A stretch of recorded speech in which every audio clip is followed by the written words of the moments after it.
সম্মানিত ভিউয়ার্স, আমি doctor Rima Akter FCPS study made easy powered by doctor Sen live ক্লাসে আপনাদের স্বাগত জানাচ্ছি। আমাদের এই স্টাডি ক্লাসের উদ্দেশ্য হলো এফসিপিএস পার্ট 2 এক্সামের বিষয়ভিত্তিক বইসমূহ লাইন বাই লাইন পড়ে শোনানো এবং কিওয়ার্ডসমূহ মনে রাখার জন্য বাংলায় বুঝিয়ে বলা। আশা করি এতে আপনাদের যে কোনো টপিক্সের বিস্তারিত মনে রাখাটা সহজ হবে, ফলে পরীক্ষায় আরও সাহস নিয়ে অংশগ্রহণ করতে পারবেন। চলুন আজকে শুরু করা যাক। আসসালামু আলাইকুম। আমি আমার যে DC Dutta text book of অবস্টেটিক্সের 20 নাম্বার চ্যাপ্টারের ডায়াবেটিস মেলাইটাস ইন প্রেগনেন্সি, আমার প্রথম ভিডিওটা ডায়াবেটিসের পরের এটা দ্বিতীয় নাম্বার ভিডিও, যেটা আমি শুরু করব 8 নাম্বার এডিশনের 328 নাম্বার পৃষ্ঠা থেকে। এখানে আমরা দেখতে পারতেছি কয়েকটা চার্ট দিয়েছে ওনারা, তো আমরা দেখি, আমরা চার্টটা সুন্দর করে পড়ে মুখস্থ রাখার চেষ্টা করি। আচ্ছা, টেবিল 20.4-এ কী বলছে ওরা? Criteria for diagnosis of impaired glucose tolerance and diabetes with 75 gram oral glucose. এটা হচ্ছে আমেরিকান ডায়াবেটিক অ্যাসোসিয়েশন। ওরা কি বলছে? 75 গ্রাম ওরাল গ্লুকোজ খাওয়ায় ওরা টেস্টটা করবে। ফাস্টিং যদি 100-এর নিচে থাকে, এটা হচ্ছে নর্মাল টলারেন্স। আর কারো যদি ফাস্টিং 100-এর ইকুয়াল বা 100-এর উপরে থাকে কিন্তু 126-এর নিচে আছে, তাহলে সেটা হবে ইম্পেয়ার্ড গ্লুকোজ টলারেন্স। আর কারো যদি 126-এর সমান অথবা উপরে থাকে, তাহলে সেটা ডায়াবেটিস। এটা হচ্ছে ফাস্টিং লেভেল। তাহলে কি বলছে? 100 নিচে থাকলে সে নর্মাল, 100 সমান বা 100 থেকে উপরে কিন্তু 126-এর নিচে, সেটা হচ্ছে ইম্পেয়ার্ড গ্লুকোজ টলারেন্স। আর 126-এর সমান বা উপরে সেটা হবে ডায়াবেটিস। এবার 75 গ্রাম গ্লুকোজ খাওয়ানোর পরে 2 ঘন্টা পরে আমি আবার গ্লুকোজ দেখব। সেটা যদি 140-এর নিচে থাকে, তাহলে সেটা নর্মাল। 140-এর সমান অথবা বেশি, সেটা হচ্ছে 140-এর উপরে বা সমান কিন্তু 200-র নিচে, সেটা হচ্ছে ইম্পেয়ার্ড গ্লুকোজ টলারেন্স। আর কারো যদি 200-র সমান বা উপরে থাকে, তাহলে সেটা ডায়াবেটিস মেলাইটাস। আচ্ছা, এখানে কিছু একটা ইম্পর্টেন্ট নোট লিখে দিছে। ভেনাস হোল ব্লাড ভ্যালিউজ আর 15% লেস দেন দ্য প্লাজমা। এখানে উপরে যে কথাগুলো বলছে, এখানে ওরা একটা ইম্পর্টেন্ট কথা বলছে যে যদি আমরা হোল ব্লাডে, ভেনাস হোল ব্লাড, যেমন আমরা পেশেন্টের মিডিয়ান কিউবিটাল ভেন থেকে ব্লাড নিলাম, সেটা কিন্তু আসলে whole blood, venous whole blood. সেখানে আমাদের যে ভ্যালুগুলো আছে, সেটা প্লাজমাতে যে লেভেলটা পাবো সেটা থেকে 15% কম পাবো। এখানে কি বলছে? মিলিমোল পার লিটারকে কীভাবে মিলিগ্রামে পরিণত করবেন, সেটা হচ্ছে মিলিগ্রাম পার্সেন্টেজ ইন্টু 0.0555। তাহলে millimole per litre equal to হচ্ছে মিলিগ্রাম পার্সেন্টেজ ইন্টু 0.0555। ঠিক আছে? এখন আমি আরেকটা গাইডলাইন পড়ব। International association of diabetes and pregnancy study groups, এটা হচ্ছে IADPSG। এটা ওরা কি করছে? 75 গ্রাম ওরাল গ্লুকোজ পার মিলিগ্রাম পার ডেসিলিটার। ওরা এখানে বলছে ফাস্টিং 92, 1 আওয়ার 1 ঘন্টা পরে আমরা মাপবো 180 এবং 2 ঘন্টা পরে 153। এটা হচ্ছে based on IADPSG. Diagnosis of GDM is made if one or more the thresholds are met or exceeded. তাহলে এটা বলছে যে 3টা ভ্যালুর মধ্যে যে কোনো 2টা ভ্যালু যদি আমরা দেখি যে পেশেন্টের 90, 92 বা 180 আসছে 1 ঘন্টা পরে বা 153, 3টার মধ্যে যদি যে কোনো 2টা আমাদের সমান বা তার চেয়ে বেশি হয়, তাহলেই পেশেন্ট GDM ডায়াগনোসিস করব। আচ্ছা, এরপরে আমরা পরের টেবিলে যাই। এখানে কি বলছে? এই ক্লাসিফিকেশনটা হচ্ছে whites classification of pregnant diabetic women. এখানে কি বলছে? জেস্টেশনাল ডায়াবেটিস মেলাইটাসকে ক্লাস BCDFHRT এভাবে ওরা ভাগ করছে। যেমন বলছে onset, NES, fasting blood glucose level. A1 হচ্ছে গ্লুকোজ যদি 105 মিলিগ্রাম পার ডেসিলিটারের কম হয়। A2 হচ্ছে মোর দেন 105 মিলিগ্রাম পার ডেসিলিটারের বেশি হয়। ফাস্টিংয়ে ওরা 2টা ভাগ করছে, A1, A2। A1 হচ্ছে 105-এর কম মিলিগ্রাম, আর A2 হচ্ছে যদি কারো ফাস্টিং 105-এর বেশি আসে। 2 আওয়ার্স পোস্টপ্যারেন্ডিয়াল, একটা হচ্ছে 120-এর কম মিলিগ্রাম পার ডেসিলিটার, আরেকটা হচ্ছে 120 মিলিগ্রাম পার ডেসিলিটারের বেশি। ট্রিটমেন্ট কি হবে? ডায়েট কন্ট্রোল করবে এবং ইনসুলিন দিবে। আচ্ছা, এখন কি বলছে? Age of onset. এখানে যে বি ক্লাসটা আছে সেখানে বলছে যে age of onset more than 20 years, duration less than 10 years, vascular disease none, তাহলে ট্রিটমেন্ট দিব ইনসুলিন। ক্লাস বি এ বলছে 10 থেকে 19 বছর বয়স, ডিউরেশন 10 থেকে 19 years, vascular disease none, treatment insulin. Class ডিতে কি বলছে? এজ অফ অনসেট হচ্ছে less than 20 years, 10 years, duration more than 20 years, benign retinopathy আছে, তাদেরও আমি ইনসুলিন দিব। এফ হচ্ছে কি? এজ অফ অনসেট এনি, যেটাই হোক কোনো ব্যাপার না, ডিউরেশন যেটাই হোক, নেফ্রোপ্যাথি আছে, তাহলে অবশ্যই ইনসুলিন দিব। পরের তিনটা ক্ষেত্রেই এইচআরটি সবগুলাই যে কোনো প্রবলেমই হোক, কিন্তু যদি vascular disease such as coronary artery disease, proliferative retinopathy, renal transplant, এদের সবসময় ট্রিটমেন্ট হবে ইনসুলিন। তাহলে আমরা এক কথায় মনে রাখতে পারি, এফ থেকে যে টি, তাহলে nephropathy, coronary artery disease, proliferative retinopathy এবং রেনাল ট্রান্সপ্লান্ট, এক্ষেত্রে আমাদের ট্রিটমেন্ট হবে শুধুই ইনসুলিন। আমরা এমনিতেও জানি ডায়াবেটিস উইথ কমপ্লিকেশন সবসময় ট্রিটমেন্ট অপশন অনলি ইনসুলিন। আচ্ছা, types of pregnant diabetics. Vasculopathy is given more importance to predict the outcome. Patients with poor glycemic control and vasculopathy are at increased risk of complication like IUD, IUGR, preeclampsia and ketoacidosis. Achha, effect of pregnancy on diabetes. It is difficult to stabilize the blood glucose during pregnancy due to altered carbohydrate metabolism and an impaired insulin action. The insulin antagonism is due to the combined effect of human placental lactogen, estrogen, progesterone, free cortisol and degradation of the insulin by the placenta.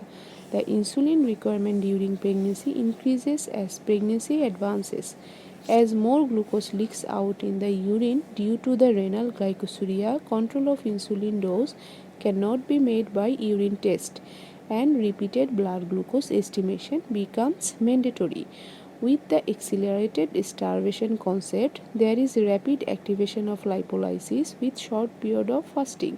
Ketoacidosis can be precipitated during hyperemesis in early pregnancy, infection and fasting of liver. It can be iatrogenically induced by beta sympathomimetics and corticosteroids used in the management of preterm labor. Insulin requirement falls significantly in prepuberty.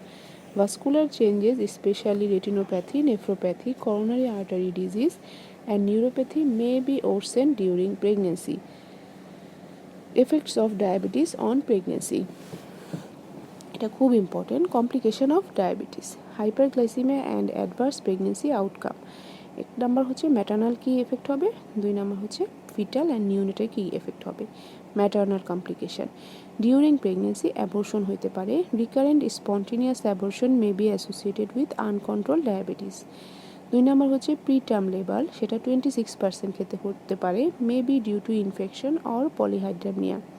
Number 3, infection, urinary tract infection and vulvovaginitis. Number 4, increased incidence of preeclampsia, chance হচ্ছে 25%. তারপরটা হচ্ছে পলিহাইড্রামনিয়া হতে পারে 25 থেকে 50%, is a common association. Large baby, large placenta, fetal hyperglycaemia leading to polyuria. Increased glucose concentration of liquor irritate the amniotic epithelium or increased osmosis are some of the probabilities. কেন পলিহাইড্রামনিয়া বলে সেটা আমরা বললাম, যে বড় বাচ্চা, বড় placenta, fetal hyperglycaemia leading to polyuria, increased glucose concentration of liquor irritate the amniotic epithelium or increased osmosis are some of the probabilities. এটা হচ্ছে পলিহাইড্রামনিয়া কী কী কারণে হয়, যেটা হওয়ার সম্ভাবনা 25 থেকে 50%। তারপরে কি হতে পারে, maternal distress may be due to combined effect of an oversized fetus and polyhydramnios. তারপরে প্রবলেমটা হচ্ছে diabetic retinopathy is characterized by proliferative retinopathy having neovascularization and microaneurysms. These vessels may rupture and may cause vitreous hemorrhage, scarring, retinal detachment, and loss of vision. Severity of retinal pathology depends on age of onset, duration of the disease, degree of rise in blood hemoglobin A1C, association of hypertension. Laser photocoagulation is the preferred treatment. আচ্ছা, এরপরে সমস্যা কি হতে পারে? Diabetic nephropathy হতে পারে। Is diagnosed when creatinine clearance is reduced or there is persistent proteinuria more than 300 mg per 24 hours during the first 20 weeks of gestation. Predictive factors for perinatal outcome: low birth weight, preterm delivery or preeclampsia are proteinuria more than 3 gram per 24 hours. Number 2, serum creatinine more than 1.5 mg per deciliter. Most women, 90%, develop preeclampsia. Control of hypertension is important to prevent further deterioration of kidney function. Calcium channel blocker is commonly used. These women have significantly reduced life expectancy. The disease progression is characterized by hypertension, falling glomerular filtration rate, and creatinine clearance. The end-stage disease needs dialysis or renal transplantation. Renal transplantation improved survival of women with diabetic nephropathy. এরপরে বলছে coronary artery disease. These women run the high risk for ischemic heart disease, especially when the disease is long-standing. Ketoacidosis. আচ্ছা, during labor কি কি সমস্যা হতে পারে? There is increased incidence of prolongation of labor due to big baby. Number 2, shoulder dystocia. Shoulder dystocia is due to disproportionate growth with increased shoulder and head ratio. Number 3, perineal injury. Number 4, PPH. Number 5, operative interference. Prepriame কি হবে? Prepural sepsis, lactation failure. Fetal and neonatal hazard. Number 1 হচ্ছে fetal macrosomia, 40 to 50% কেসে হয় with birth weight more than 4 kg, more than 19th percentile. Probably results from maternal hyperglycemia, hypertrophy and hyperplasia of fetal islets. আমরা এই বাচ্চাটাকে দেখি, এখানে ছবিতে কি লেখা আছে? ম্যাক্রোসোমিক baby waiting 5.3 kg of a diabetic woman looked plethoric due to polycythemia with plumpy face, buried eyes and excessive buccal fat. আচ্ছা, কি বলছে তারপরে? কেন হচ্ছে বড় হবে? এক নম্বর হচ্ছে মার হাইপারগ্লাইসেমিয়া থাকবে, এতে বাচ্চার যে ফিটাল আইলেটস অফ ল্যাঙ্গারেস আছে প্যানক্রিয়াসে সেটার হাইপারট্রফি এবং হাইপারপ্লাসিয়া হবে। Increase secretion of fetal insulin, stimulate carbohydrate utilisation and accumulation of fat. Insulin-like growth factor 1 and 2 are also involved in fetal growth and adiposity. With good diabetic control, incidence of macrosomia is markedly reduced. আর তারপরে point হচ্ছে elevation of maternal free fatty acid in diabetes leads to its increased transfer to the fetus, acceleration of triglyceride synthesis. তারপরে adiposity develop করবে। এক নম্বর হচ্ছে মায়ের hypoglycaemia, বাচ্চার প্যানক্রিয়াসিক যে ফিটাল আইলেটস সেগুলো হাইপারট্রফি হাইপারপ্লাসিয়া হয়ে ইনসুলিন বেশি সিক্রিজ করবে, সেটা আবার কি করবে? কার্বোহাইড্রেট ইউটিলাইজেশনটাকে স্টিমুলেট করে অ্যাকুমুলেশন অফ ফ্যাট করবে। তারপরে insulin like factor 1 and 2 are involve also in fetal growth and adiposity. With যদি আমরা ভালো ডায়াবেটিস কন্ট্রোল করি তাহলে ম্যাক্রোসোমিয়া রিডিউস হয়ে যাবে। 2 নম্বর কারণ বলছে elevation of maternal free fatty acid in diabetes leads to its increase transfer to the fetus, associated acceleration of triglyceride synthesis, তখন বাচ্চাটা অ্যাডিপোসিটি হবে। আচ্ছা, এরপর আরেকটা কি ইফেক্ট হতে পারে বাচ্চাদের? এক নম্বর ভিটাল ম্যাক্রোসোমিয়া, 2 নম্বর হচ্ছে কনজেনিটাল ম্যালফরমেশন, এটা হতে পারে 6 থেকে 10% ক্ষেত্রে। Is related to the severity of diabetes affecting organogenesis in first trimester both in type 1 and type 2 diabetes. The factors associated with teratogenesis are multifactorial. কী কী কারণে টেরাটোজেনেসিস হতে পারে? এই কারণটা আসলে মাল্টিফ্যাক্টোরিয়াল। এখানে ওরা কী বলছে? Number 1 genetic susceptibility, 2 number hyperglycaemia, 3 number arachidonic acid deficiency, 4 number ketone body excess, 5 number somatomedin inhibition, 6 number free oxygen radical excess, super oxide dismutase, and oxygen radical scavenging enzyme can protect excess malformation. Risks of fetal chromosomal abnormalities are not increased. আচ্ছা, early detection of fetal anomalies. আমরা কীভাবে early detection করতে পারি যে বাচ্চার কোনো anomaly আছে কি না। Number 1, estimation of glycosylated hemoglobin A1C before 14 weeks reflect the quality of diabetic control over the previous 3 months.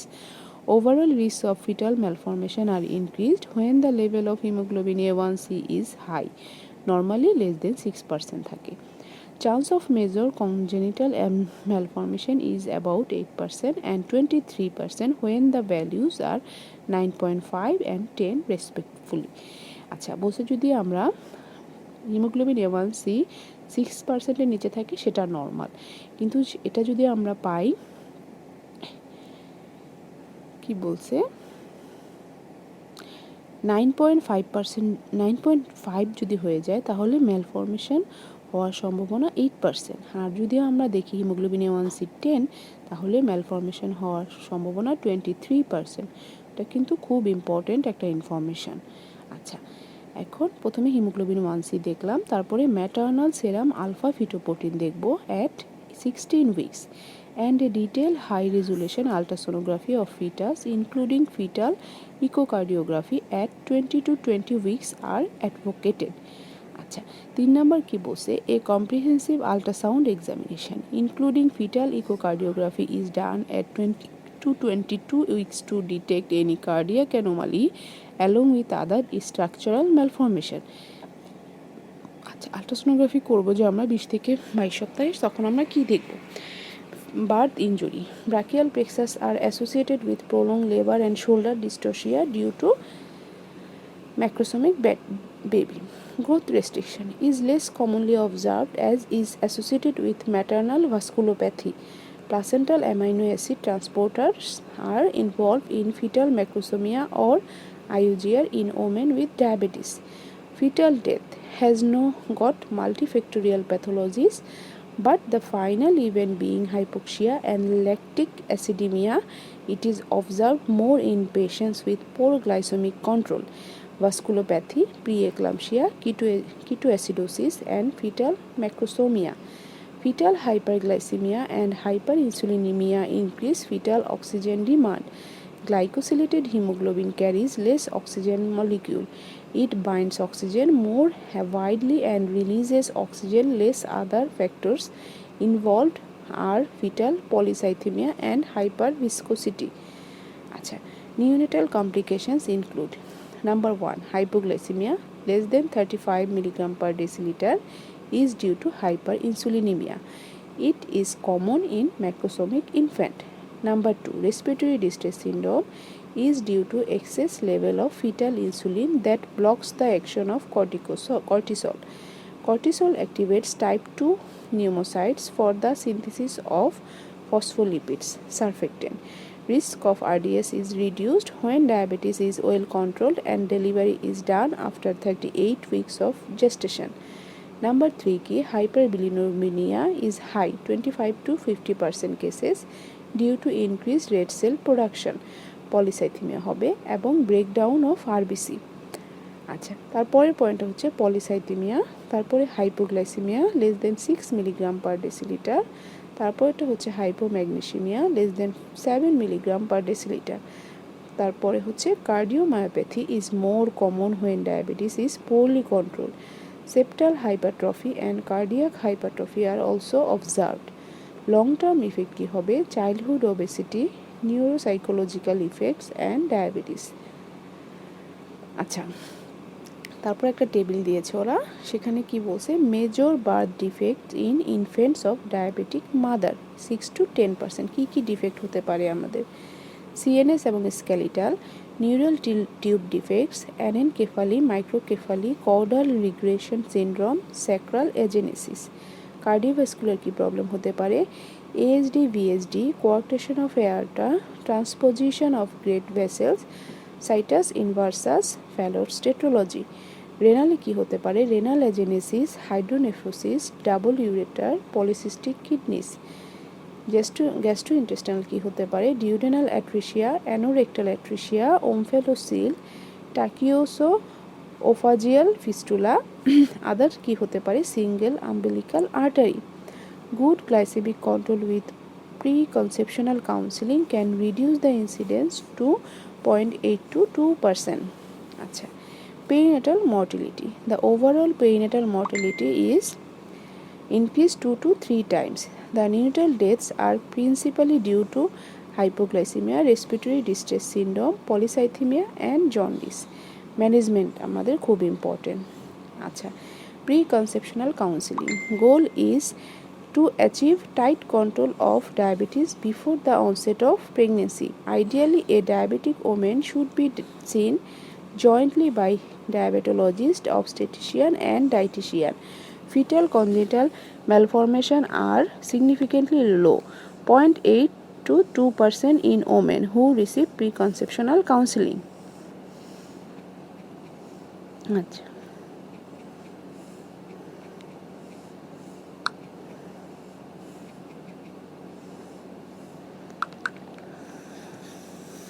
আচ্ছা, এখন কি বলছে যে গ্লুকোজ, আমি এখানে আবার বলবো, patients glycemic control and vascular status are assessed. Folic acid supplementation 0.4 mg per day should be started. Hemoglobin A1C level should be measured to plan pregnancy. Women are taught for self glucose monitoring. Appropriate advice about diet and insulin is given. Chance of having a diabetic child is about 3 to 4% when either parent is diabetic. Risk is high, about 40%, when both are the parents are type 2 diabetic. Principles in management are: number 1, careful antenatal supervision and glycemic control so as to maintain the glucose level as near to physiological level as possible. Number 2, to find out the optimum time and method of delivery. Number 3, arrangement of the care of newborn. আচ্ছা, antenatal care আমরা কিভাবে দিব একটা GDM এর পেশেন্টকে? Antenatal supervision should be at monthly interval up to 20 weeks and thereafter at 2 weeks interval. At times, patient needs admission for stabilization of blood glucose and for monitoring the fetus. Diet: 30 kilocalorie per kg for normal weight women, 34 kilocalorie per kg for overweight women, and 12 kilocalorie per kg for morbidly obese women. Ideal plasma glucose milligram per deciliter level in women with pre-gestational diabetes should be: fasting less than equal to 95, pre-meal equal to or less than 100, 2 hours postprandial values less than or equal 120, and morning 2 am to 6 am value more than or equal to 60. If values are exceeded often on diet, insulin therapy is suggested. Diet should contain carbohydrate 40 to 50%, protein 20%, fat 30 to 40%, and saturated fat less than 10%. Fat may be curtailed. If the patient is obese, fiber containing diet, complex carbohydrates is increased. Usually 3-meal regimen with breakfast 25% of total calorie intake, lunch 30% and dinner 30%, and several snacks are quite suitable for most of the patient. Frequent blood sugar estimation is required as the urine examination of sugar is not informative. Monitoring of blood glucose by glucose meter can give an accurate idea about the control. In addition, glycosylated hemoglobin should be determined at the end of first trimester and 3 monthly thereafter. Hemoglobin A1C level of less than 6% is desirable.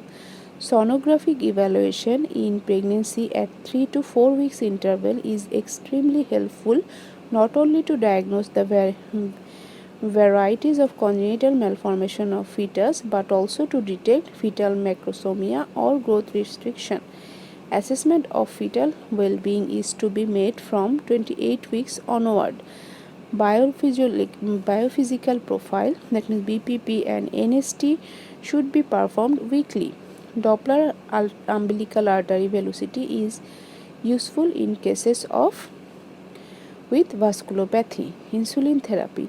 When diabetes is first detected during pregnancy and cannot be controlled by diet alone, it should be treated with insulin. A postprandial 2 hours plasma glucose level of more than 140 mg percentage even on diet control is indication of insulin therapy. There is frequent chance in insulin during pregnancy and changes in the doses are made in small increments at a time.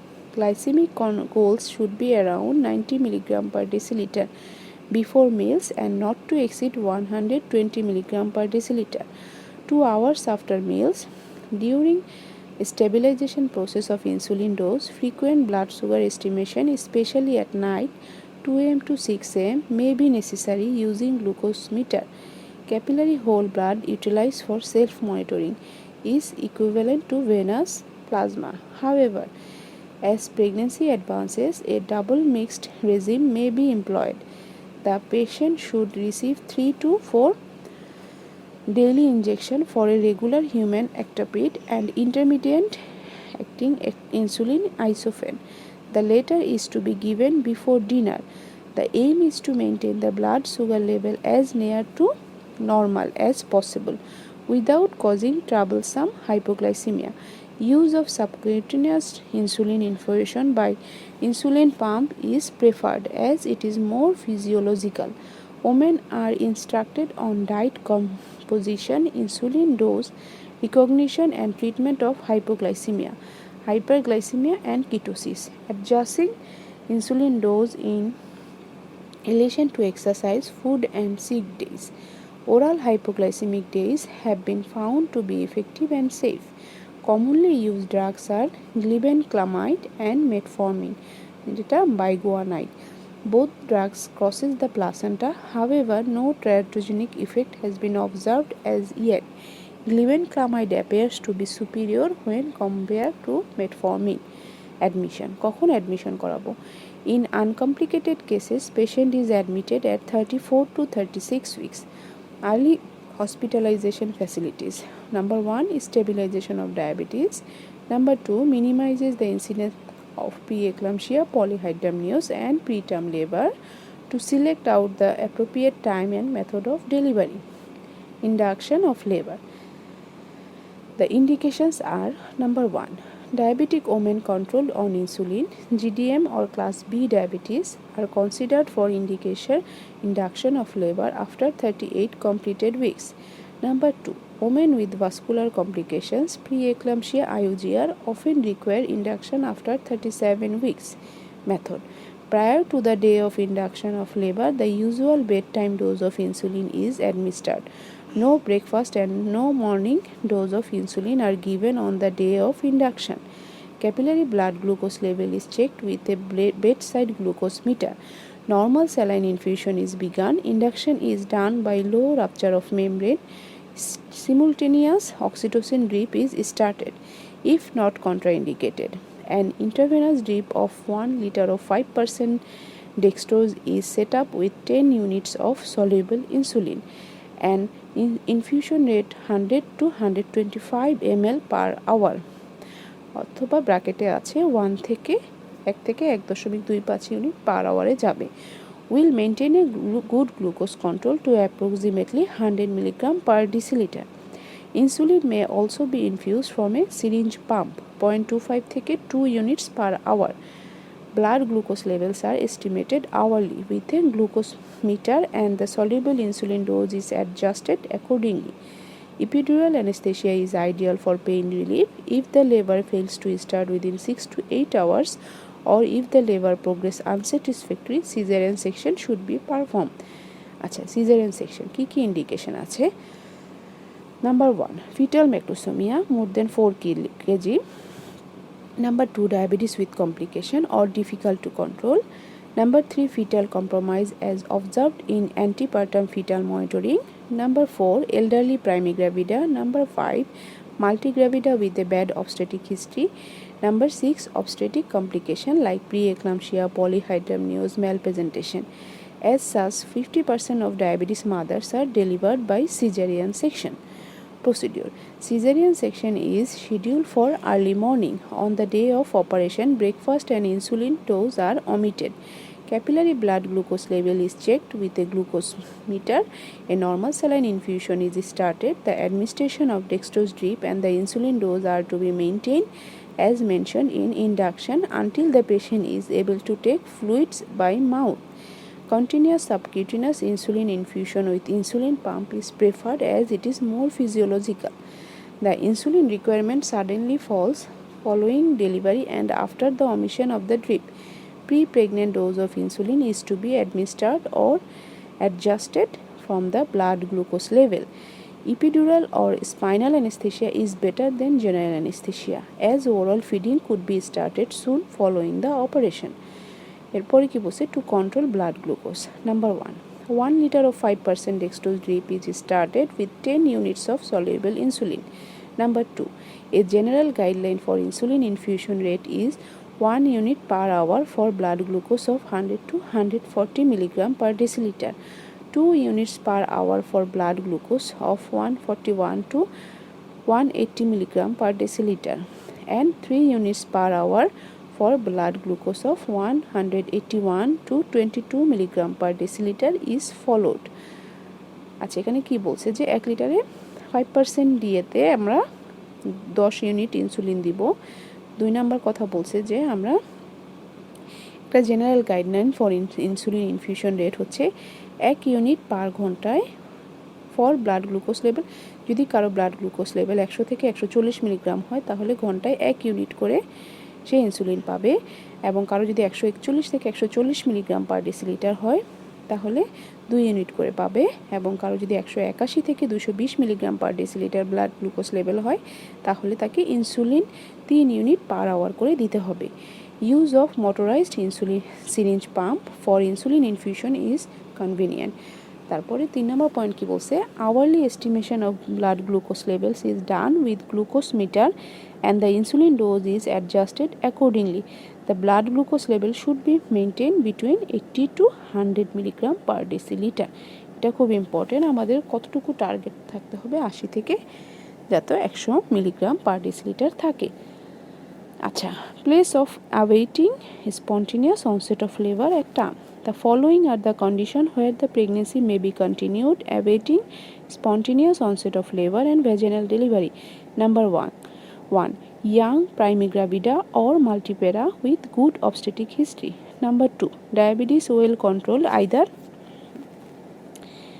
by diet or insulin and without any obstetrical complication. However, it is the absence of case for assessment of fetal well-being. It is risky to continue the pregnancy in such cases up to the EDD. In any case, the pregnancy should not be allowed to overrun the expected date.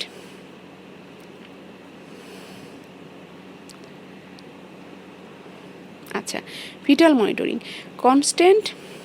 Constant watch to note the fetal condition is mandatory, preferably with continuous electronic fetal monitoring. CTG using a scalp electrode is maintained.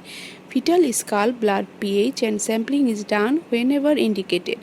The combination of fetal hyperglycemia and anoxia contribute not only to fetal distress but responsible for RDS. However, labor should not be allowed for more than an arbitrary 12 hours and should be augmented by low rupture of membranes and oxytocin or delivered by cesarean section. Shoulder dystocia may be a problem. The cord should be clamped immediately after delivery to avoid hypervolumia. Examination of the placenta and cord. Placenta is large, the cord is thick, and there is increased incidence of a single umbilical artery. Microscopically, villi show edema, excessive syncytial knots, numerous cytotropoblasts, and thickened basement membrane. The term placentosis is given to such features. Diabetic ketoacidosis. Pathology in insulin resistance, lipolysis, enhanced ketogenesis, fall in plasma carbohydrate and plasma bicarbonate, and pH less than 7.3. It may be precipitate with the use of beta-mimetic agent, isoxaprine, and corticosteroid. Management. It is Management is done in an acute care unit where both neonatal care is also available. Parameters to assess are degree of acidosis, alteration in the level of arterial blood glucose, blood gas, ketones and electrolytes. IV infusion 0.1 to 0.2 units per kg, এটা হচ্ছে loading dose, 0.1 unit per kg per hour to adjust with frequent capillary glucose estimation to keep plasma glucose levels between 100 to 150 mg per deciliter. Fluids কি sodium chloride total 4 to 6 liter in first 12 hours, 5% dextrose with 0.45% sodium chloride at 150 ml per hour. IV potassium, if reduced, infuse 15 to 20 milliequivalent per hour until serum potassium more than 3.3 but less than 5.3 milliequivalent per liter. Bicarbonate, if pH less than 7, sodium bicarbonate 50 millimole in 200 ml water over 1 hour. Repeat serum sodium bicarbonate levels. Preperium, antibiotics should be given prophylactically to minimize infection. Insulin requirement falls dramatically following delivery. She is to revert to the insulin regime as was prior to pregnancy. A fresh blood glucose level after 24 hours will help to adjust the dose of insulin.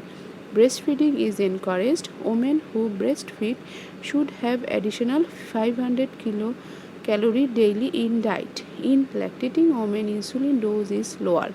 Care of the patient.